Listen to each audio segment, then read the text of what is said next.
Charlie Kirk is an American tragedy. Charlie Kirk was murdered while engaging in one of our most sacred and cherished American rights, the bedrock of our democratic republic, the free exchange of ideas in a search for truth, understanding, and a more perfect union. It is also an offense against the state and to the peace and enjoyment of the people of Utah and of all those who visit here. But Charlie Kirk's murder also strikes a more personal and intimate chord. Charlie Kirk was first and foremost a husband and a father to two beautiful young children. He was a son, he was a brother, and a friend. Like all murders, the senseless and needless taking of Charlie Kirk's life has shattered the lives of those he loved and those who loved him. To Charlie's wife, Erica, his two young children, his parents, his family, and his friends, I express my sincere condolences and offer my heartfelt prayers on your behalf. I also want to express my concern for everyone who was at Charlie's Turning Point USA event at the Utah Valley University, and all who have been impacted by this tragedy. As county attorney, I am charged with bringing justice to those who offend our laws. I am charged with bringing justice for those who are harmed. I am charged with bringing justice for Charlie Kirk. I am committed to these aims. I take this responsibility seriously. Today, after reviewing the evidence that law enforcement has collected thus far, I am filing a criminal information charging Tyler James Robinson, age 22, with the following crimes. Count 1, aggravated murder, a capital offense, for intentionally or knowingly causing the death of Charlie Kirk under circumstances that created a great risk of death to others. Count 2, felony discharge of a firearm causing serious bodily injury, a first-degree felony. The state is further alleging aggravating factors on counts 1 and 2 because the defendant is believed to have targeted Charlie Kirk based on Charlie Kirk's political expression and did so knowing that children were present and would witness the homicide. The state is also charging defendant with count 3, obstruction of justice, a second-degree felony for moving and concealing the rifle used in the shooting. Count 4, obstruction of justice, a second-degree felony for disposing the clothing he wore during the shooting.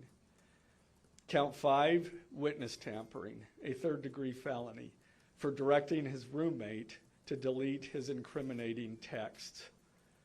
Count 6, witness tampering, a third-degree felony for directing his roommate to stay silent if police questioned him. And count 7, commission of a violent offense in the presence of a child, a Class A misdemeanor, for committing homicide knowing that children were present and may have seen or heard the murder and did so based on Charlie Kirk's political expression. Also, following the press conference, I am filing a notice of intent to seek the death penalty. I do not take this decision lightly, and it is a decision I have made independently as county attorney, based solely on the available evidence and circumstances and nature of the crime. Because we are seeking the death penalty, the defendant will continue to be held without bail in the Utah County Jail. Turning to the 10-page information, these are the allegations. On September 10th, 2025, at approximately 12:23 p.m., Charlie Kirk was shot and killed while speaking to a large crowd on the campus of Utah Valley University in Orem, Utah. Police found the suspected murder weapon, a bolt-action .30-06 rifle, nearby. Over the next approximately 33 hours, police conducted a manhunt for the shooter until the evening of September 11th, 2025, when Tyler James Robinson surrendered to police at the Washington County Sheriff's Office. DNA consistent with Robinson was found on the rifle's trigger. After shooting Mr. Kirk, Robinson hid the gun, discarded the clothing he wore when he fired the rifle, and told his roommate to delete incriminating text messages and not talk to police. Children were present at the time of the shooting. The shooting. Turning Point USA, a nonprofit organization founded in 2012 by Charlie Kirk, organized a public outdoor event to be held at noon on September 10th, 2025 at UVU. The event was the first in a series of similar events to be held at college campuses nationwide. Mr. Kirk is a well-known conservative activist, famous for these type of events, where he discusses various political issues and debates with audience members. His events and comments have garnered a significant number of supporters and drawn the ire of many who disagree with his political views. The event at UVU was announced far in advance and garnered significant publicity and interest. Consequently, several hundred people attended. Mr. Kirk was interacting with a crowd before the event officially got underway. Then, at approximately noon, Mr. Kirk seated himself under a portable canopy behind a table and microphone. He began speaking to the crowd and fielding questions from attendees, a format Mr. Kirk commonly used at his events. Mr. Kirk allowed his questioners to approach a microphone positioned directly in front of him. Mr. Kirk's team members were very close to him on his right and left, as well as some behind his canopy and others at various close locations near him. The large crowd surrounded Mr. Kirk on three sides. Temporary metal fencing separated attendees from Mr. Kirk by only a matter of feet. Directly above and behind Mr. Kirk was the UVU Hall of Flags, an indoor walkway spanning several hundred feet with floor-to-ceiling glass windows which overlooked the plaza where Mr. Kirk was seated. People were in the walkway at the time of the shooting. Approximately 15 minutes into the event, Mr. Kirk was answering a question about mass shootings by transgender individuals when a gunshot rang out. The bullet struck Mr. Kirk in the neck. He slumped to the ground almost immediately. The bullet's trajectory passed closely to several other individuals beside Mr. Kirk, including the questioner who was standing directly in front of Mr. Kirk. Children were visible near Mr. Kirk's stage when he was shot. Mr. Kirk was rushed to a nearby hospital where he was declared deceased. The medical examiner's report is still pending. So UVU surveillance. So at the moment of the shot, a UVU police officer was watching the crowd from an elevated vantage point. As soon as he heard the shot, he began to scan the area for threats. Believing the shot came from a rifle because of its sound, he looked for potential sniper positions. He noted a roof area approximately 160 yards away from Mr. Kirk as a potential shooting position and rushed there to look for evidence. The suspected shooting position is adjacent to an open, publicly accessible walkway. To access the suspected location, A person must climb over a railing and then drop to the roof only slightly below. The UV officer climbed over the railing and down onto the roof. He then walked to the suspected shooting position and confirmed a clear shooting corridor between the position and Mr. Kirk's seat. He also noticed markings in the gravel rooftop, consistent with a sniper having lain on the roof, impressions in the gravel potentially left by the elbows, knees, and feet of a person in a prone shooting position. Police reviewed surveillance from the camera covering the roof and discovered that it recorded an individual dressed in dark clothing cross the railing from the public walkway and drop onto the roof at approximately 12:15 p.m. Although the individual moved out of the camera's view for a short time, the camera again captured the individual running across the roof and then low crawling to the area the UVU officer recognized as where the suspected sniper had dropped into a prone shooting position. After a short time, which matches the known time of the shot, the individual arose and ran across the roof to the northeast. This discovery led to an intensive review of UVU surveillance recordings to attempt to track and identify the suspect. Surveillance revealed the following. At approximately 11:51 a.m., the suspect entered campus from the north. He is seen wearing a black shirt with an American flag in the center, a dark baseball cap, and large sunglasses. Throughout the surveillance, the suspect keeps his head down and rarely raises his head enough to get a clear image of his face. As he proceeds across the campus, he is seen walking with an unusual gait. The suspect walks with very little bending in his right leg, consistent with a rifle being hidden in his pants. This unusual gait continues until the suspect is seen crossing the railway off the open walkway and onto the roof, where he leaves the camera's view.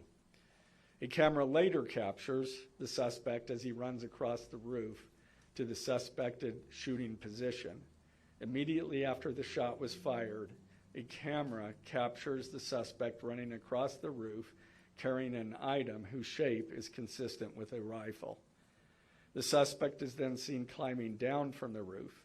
He appears to drop the item he was carrying as he hits the ground in a controlled fall. He then picks up the item and runs toward the northeast end of campus. Expanded crime scene investigation.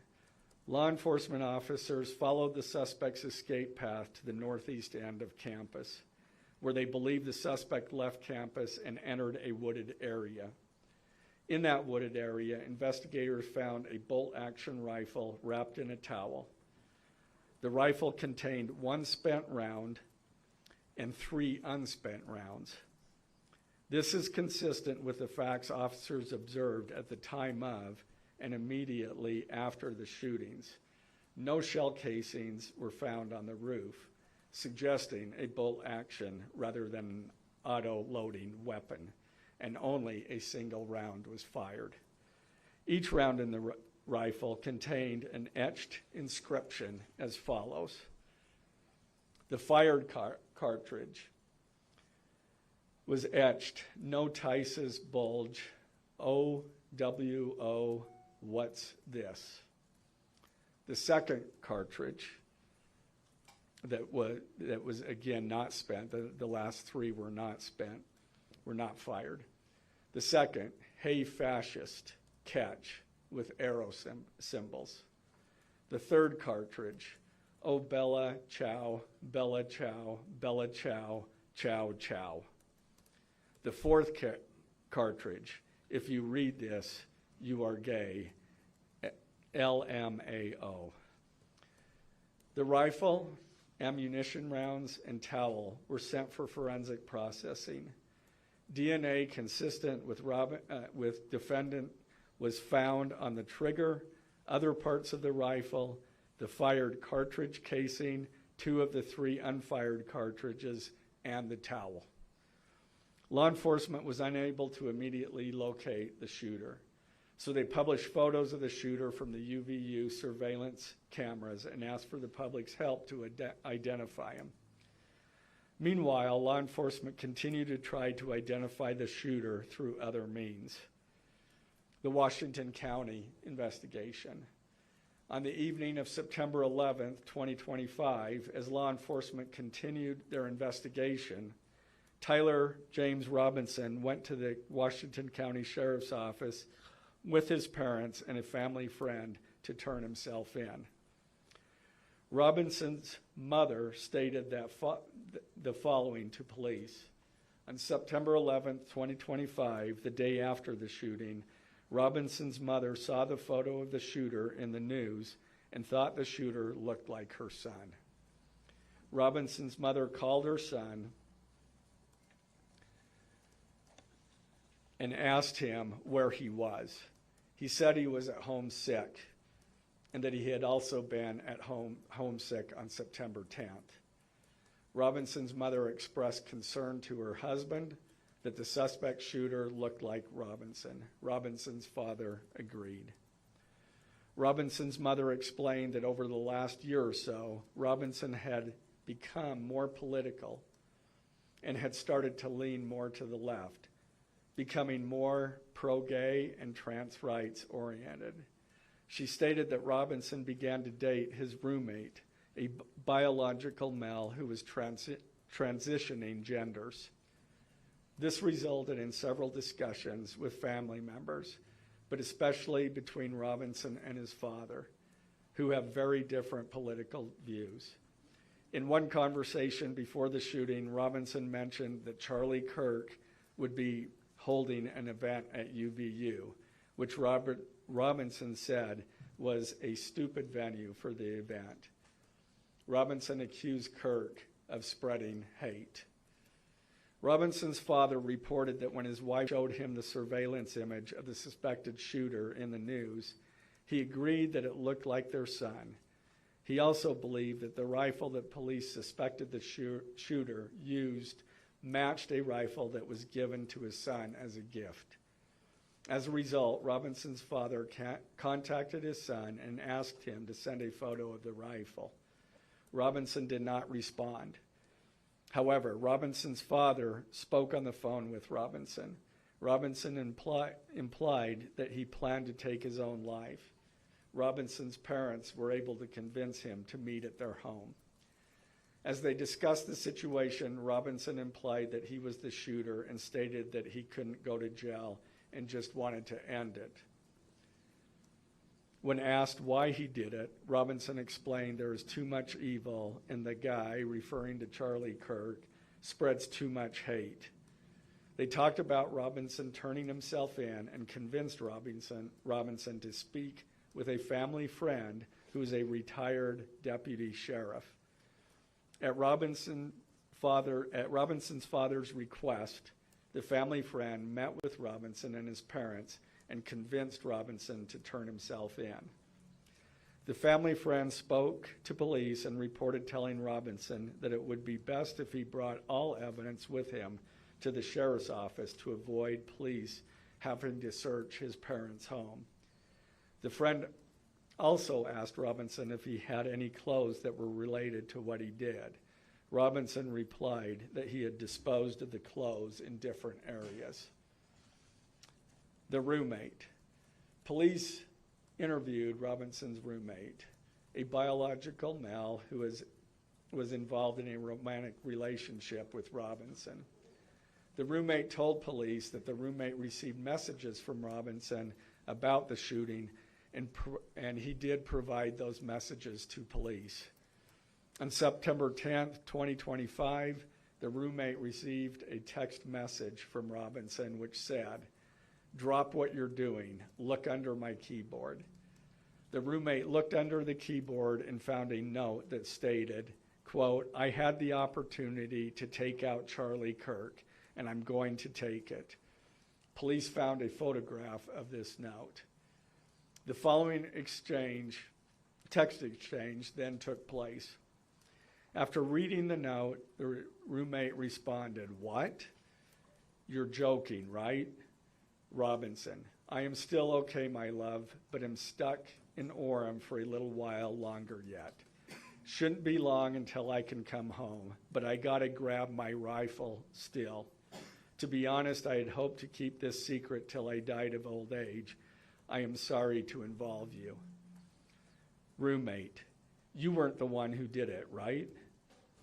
Robinson, I am. I'm sorry. Roommate, I thought they caught the person. Robinson, no, they grabbed some crazy old dude, then interrogated someone in similar clothing. I had planned to grab my rifle from my drop point shortly after, but most of that side of town got locked down. It's quiet, almost enough to get out, but there's one vehicle lingering.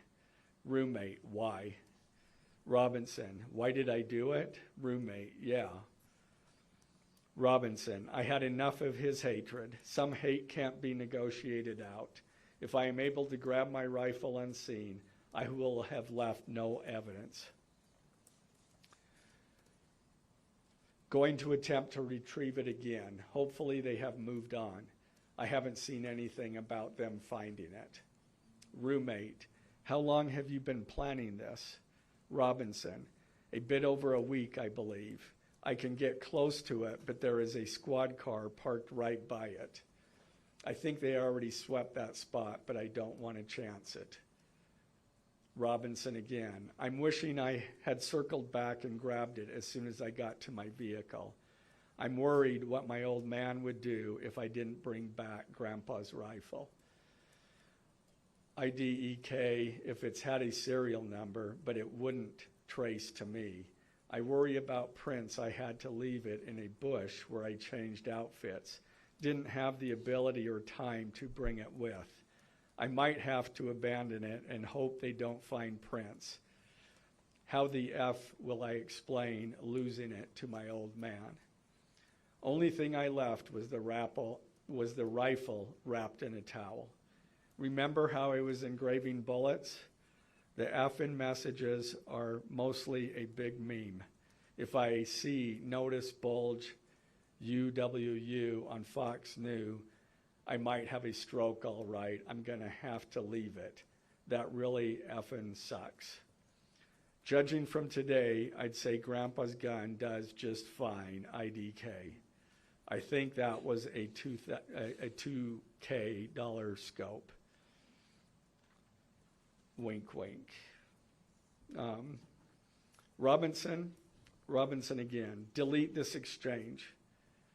Again, Robinson, my dad wants photos of the rifle. He says Grandpa wants to know who has what. The feds released a photo of the rifle, and it is very unique. He's calling me, RN, not answering. Robinson, since Trump got into office, my dad has been pretty diehard MAGA. Robinson, I'm going to turn myself in willingly. One of my neighbors here is a deputy for the sheriff. Again, you are all I worry about, love. That came from Robinson. Roommate, I'm much more worried about you. Robinson, don't talk to the media, please. Don't take any interviews or make any comments. If any police ask you questions, ask for a lawyer and stay silent. The search for Robinson's residence. Police executed a search warrant on Robinson's residence. During that search, police discovered a shell casing with etchings like the etchings found on the shells in the rifle near UVU. Police also found several target boards with bullet holes in Robinson's home. Now, as I stated in the beginning when I read those allegations, these are allegations. And like the evidence set forth in this statement, those allegations, what you've heard from the media, even from state and federal officials, has not been tested in the crucible of a jury trial. I understand the public's desire to know the facts. My own family members have pressed me for information. Why are we reluctant to share the details of the investigation itself and comment on the case, because I want to ensure a fair and impartial trial. I became a prosecutor because of my love for the ideals of this great country and the principles embedded in our Constitution. The free exchange of ideas and opinions is critical to this great American experiment, but so too are the protections afforded to the accused found in the Fifth and Sixth Amendments: the right against self-incrimination, the right to a speedy and public trial, the right to the effective assistance of counsel, the right to confront one's accusers, and the right to compel the attendance of witnesses. And perhaps most importantly, under our Constitution, the accused is presumed innocent until we, the state, prove to an impartial jury of defendant's peers his guilt beyond a reasonable doubt. That jury cannot rely on our allegations, on what they hear in the news, or on what they hear from a public official. The jury is the sole trier of fact, and they will ultimately determine those facts based on evidence a trial judge has determined is admissible. Again, as prosecutors, we bear the burden to prove guilt beyond a reasonable doubt. But make no mistake, we welcome this burden. I'd like to now introduce my trial team who will be charged with prosecuting the case. This is a veteran and expert team of some of the state's best trial attorneys. Chad Grunander, who is one of my two chief deputies, Ryan McBride and David Sturgill on the far right there. And those two were very much involved in preparing search warrants, did a phenomenal job, worked day and night to see that accomplished well after Robinson was taken into custody.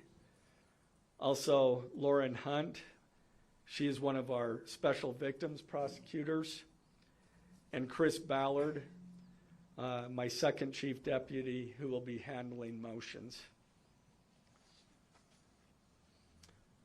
I'm going to explain just the procedural steps.